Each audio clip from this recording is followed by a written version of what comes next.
ever since that time that I actually decided to leave Elsword, I actually went on a pursuit to find something much more better MMORPG that actually would suit my experience. And I did gone through a couple of games I did in the past, but those games didn't really suit my preferences at all. And that was actually when my friend during that time is going to be Lazy or for Magnum during that time, and also his significant other, Lady Dragon. And both of them did talk me into playing Final Fantasy XIV, and I just happened to be lucky enough to get the game at a good price because there was a sale for all Square Enix games, and currently in Japan it's named Golden Week. And basically what it is, in my eyes, that is that majority of the games or any products that's going on around that week, people actually will be enjoying themselves with their families, take a day out from work. And probably the best part about it is the fact that majority of the games that they have went significantly on sale, and the whole entire expansion of Final Fantasy XIV base game and up to Stormblood was only $30 at that time. And what I said to myself is like, hey, why not just snag it, because this price is probably good for the content it has to offer. And if I don't like it, I'll probably just won't pay the full price of it when it actually comes to the subscription fee. But from my experiences so far, I'm really loving the game so far for all the things it has to offer.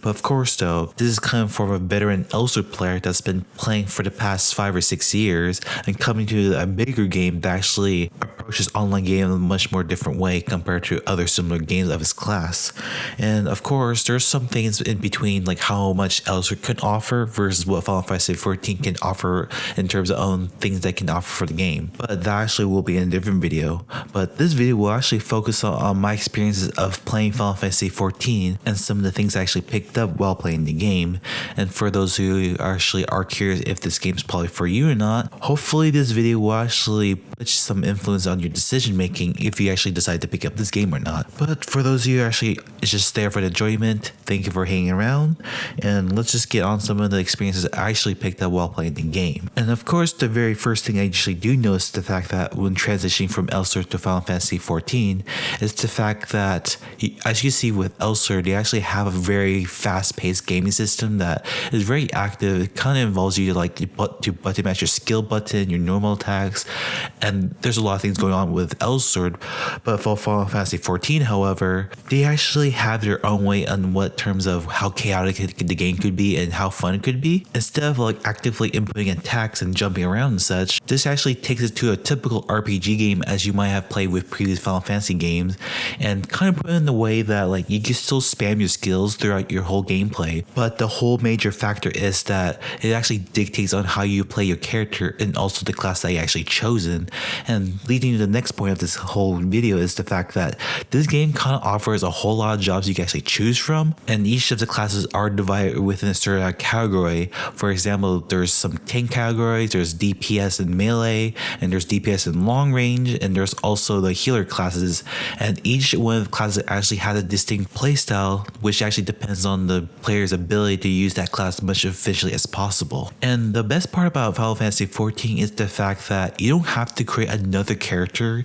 just to play the class that you want to play as. So for example, right now I'm actually playing Dark Knight as my primary class of choice. However, if I want to switch to a DPS class as in melee range, I can simply change my job to Samurai, and it's probably my second favorite class to play as they have a unique playstyle. And of course I can jump into other classes too in the game if I actually decide to explore a bit, experiment, and see if that class actually suits me or not. After you actually just decide to choose that character you want to play as, this actually translates into the dependency of you as a player gets to fulfill that specific role that the character actually plays underneath in. So if you actually chose a hero class and you actually go into a dungeon on a random queue and then you actually match up with the party, it is your responsibility to heal everyone in the party and make sure they don't die. And same goes for a tank too, because they're basically in the front lines taking all the damage for the party, while the DPS characters actually has to dish out as much damage as possible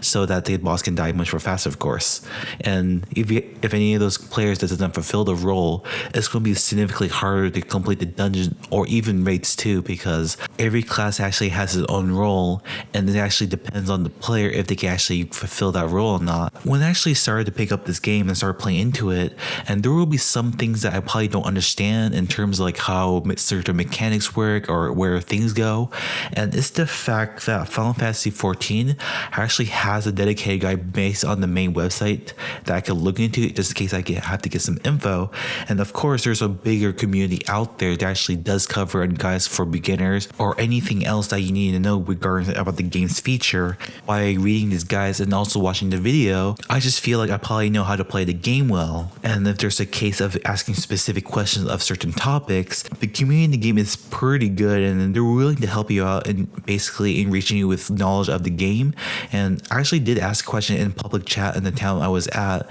asking like how to do this and such, and a lot of people around me gave me the answer I needed, but they actually responded in a polite format that I can actually feel like I can actually communicate them very well. And you know, it's like even I didn't decide to make them friends or anything on my friends list, but it's just the fact that the community is so well received that I can actually feel like I can actually talk to anyone in the game. And even if I actually do a couple mistakes in dungeons, they're willing to forgive my mistakes because they actually know that I'm a new player that just picked up the game recently. And of course, they actually guide me on how to play the class I'm playing specifically, so that I actually won't make no mistakes again and probably get to make the full use of the class I'm playing currently. Of course, this won't be a Final Fantasy game with this distinct storytelling and basically how everything goes revolving around your character and the actual NPCs that actually supports the story. And there's a lot of cutscenes that you actually have to go through, and of course each scene is not actually wasted, and you actually feel like you're indulged with the storytelling, and all the stories kind of drag you in, and it gets to the point that you're actually continuously curious on what's happening with the events that's happening around your character in the current town you're in. And this continuously engages you in terms of like learning like what's going to happen next. Is anything going to happen? Is it going to expect a certain way, or does it actually happen in the way that you don't expect? So there's a lot of surprises with the story, and each character kind of have his own role of the story, and you just feel like your character that you created, he doesn't feel like he's left out in certain ways, that like your character is just there as a side scene, but your character actually plays a role as the main character of the story, and everything is revolved around you. And just feels like the fact that you're actually moving the story almost entirely by yourself. And if you actually want to know specifics about the story, they actually have some resources in game in terms of if you want to look up the lore yourself, or of course you can go into YouTube and have someone else explain it for you so that you can actually be caught up to speed, or you might clarify some misunderstanding that you might actually picked up during the story campaign. As so far with the leveling process as compared to Elsword, and it's kind of freaky that like we're kind of spoiled the fact that we kind of level up way too fast in Elsword,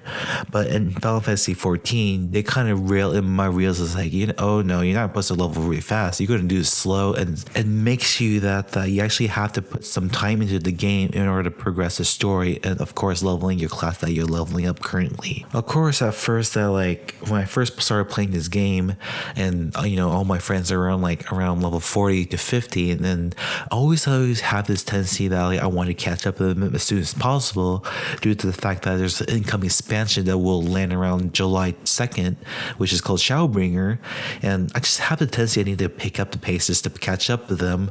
But since the game doesn't really allow that, I'm actually taking my time just to learn about the mechanics of the game, how the quest works, and basically try to understand how the game works before I can actually start jumping into really serious content, such as doing dungeons with other people in the random queue, and continuously learning on how to utilize your character as the utmost potential as you actually gain more skills over time. For those of you actually worried about the things I actually told about the leveling process, it's not as bad as you think. It's the fact that like if you complete all the story missions so far, basically they give you the majority of the chunk of the EXP so far, and by the time you actually reach the maximum level of the game, you technically finished the whole campaign already, and you probably won't even realize you actually capped already because you're so intrigued into the story. And if I were to suggest anyone that actually started picking up this game, my suggestion is advice is to take your time into playing this game. Take it slow. Don't rush it, because if you actually do decide to rush the game, of course you actually put at a significant disadvantage to the fact that your gear is not optimized to the activity that you're about to do, and the game will severely punish you for that. And of course they're giving you a helping hand already by giving you a lot of resources of like giving you a gil, basically giving you XP, and there's a lot of activities you can do too just to level up your character and all. But the only thing they ask you is just to pace the game at the pace that you can actually do, and it will take you some time just to snake your way through to each level and continue to progress the story. Even you actually feel like you have the tendency to just like, hey, I need to cap this character as soon as possible, just don't try to do that, and just try to enjoy the game with the storytelling, and also that you can actually navigate throughout the beautiful world. Just move your camera around to see like everything going around you, and there's a lot of things you can do in the game that, like, of course, like, the main goal is to complete the story campaign, and that's your primary goal. And I highly encourage you to just don't really swift into doing side quests, because like, although they actually don't take you that much time to complete them, but I think it's probably best just to go with the main storyline just to progress through the game, and basically you can actually catch it to where everyone is right now if you actually time it right. Of course, I kind of missed out on talking about the dungeon experience, because any MMORPGs actually does have a dungeon feature, and each game actually has their own interpretation on how things goes. In this case, for Fantasy XIV, it's actually kind of a much more fun experience to play in, because there's a lot of dungeons that you play with various difficulties, and of course there's the fact that if you actually do decide to jump into a lower level with your high level character, and of course by logic is the fact that you can one shot everything, but if you actually random queue with lower level players, all your character in general will actually scale down to master level just to make it just as challenging as for you as for your party members who actually are on that level. So you feel like you're like not gonna one shot everything because you're high level, because the game will scale you down to the point that you actually have to do your part with your character, just as the same with your party members around you. And each of the dungeons does take roughly around 20 minutes to complete, as besides from Elsword usually takes roughly around 5 or 10, and sometimes longer dungeons won't really translate that well in terms of like completing them, because it does eat up a lot of your time. But at the same time though, with longer dungeons like these actually quite fun to play just most of the time, because it's kind of fun to be with your teammate most of the time and basically continuously engaging mobs or even mini bosses that you have to complete, and each encounter will be different each time, so you actually have to be on your toes in terms of like what things you have to look out for, on how do you dodge its actual attacks and such. And yeah, this actually creates a part of this fun experience of playing Final Fantasy XIV, and there's a whole lot of dungeons out there you can actually navigate from, and of course they actually are tied with the main story itself. So while you're leveling, you do have the opportunity to play these dungeons for yourselves, and you get to experience like how much fun it could be with like either just killing trash mobs in general, or actually engaging mini bosses too, which has specific mechanics that you have to pay attention to. And of course, there's raid content that I haven't really unlocked yet, but just the fact that it actually does the same thing as you do with normal dungeons, but it actually has a lot more things you have to pay attention of, that in terms of like, if you actually don't execute these specific mechanics right, you're going to die in the raid, and then the healer actually has to take off his duty in order to revive you. They actually have to make sure that they don't die while they actually attempt to revive you. And this whole involves the fact like you actually have to do your role as a class again, as I said previously, and you also have to pay attention to the grade mechanic too, so that you can actually continue to progress the boss, and you could probably pick up your powerful rewards such as like better gear, better armor and such. And not to mention the fact that with coming events sometime soon, usually with raid parties they're usually consists of like more acts of 8 players, but for incoming future events such as the Near Automatics special collaboration, there's going to be a total of 24 players that actually can participate in this expansion, and this will actually be probably the most intriguing raid style feature ever I've seen for any game I've seen so far, regarding from shooters to MMORPGs. And having something like this big, it will actually give you some excitement, just like, hey, I really want to try this because I've never seen this or done this before in my whole entire gaming career.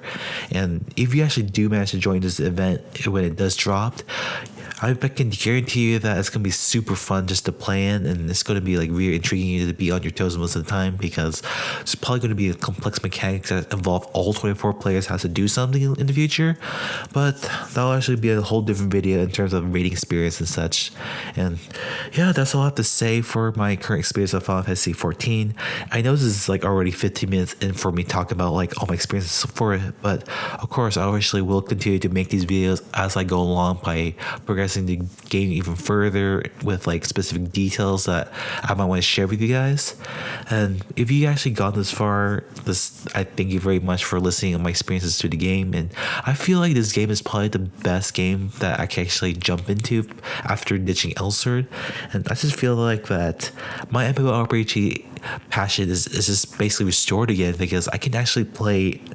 that game again without having to be constrained with the fact that like content from Elsword is kind of like crap, really. I have to say that, but it's just something in my mind that I have to get rid of. So yeah, that concludes the video for me just for today though. So if you enjoyed this video, you can always throw down a like and a comment, but if, of course, if you dislike it for me talking this long or giving very big details, you can just go ahead and put a dislike on it on this video. And yeah, thank you for sticking around this experience video. And yeah, this is First 7G, and I'll be signing out of this video.